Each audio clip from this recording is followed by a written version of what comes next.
Want to record yourself and create narration for your presentation? Select Slideshow, Record Slideshow. Choose where you want to start recording from. We want to start from the beginning of the presentation, so we'll select Record from Beginning. When you're ready, select Record and start speaking. Welcome to the Fabricam All Hands meeting.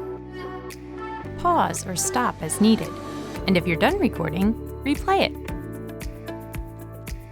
To record narration for a specific slide, go to it.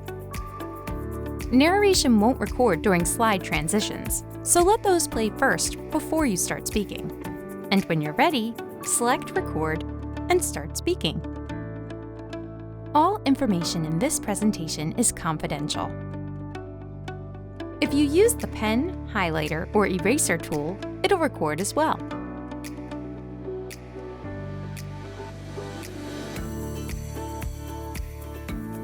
An audio icon appears to let people know there's narration available.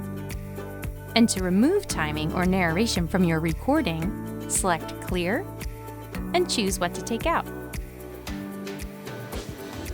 When you're done, save and share your presentation with others as a PowerPoint file or video. And your recording automatically plays when someone starts your presentation. Welcome to the Fabricam All Hands meeting.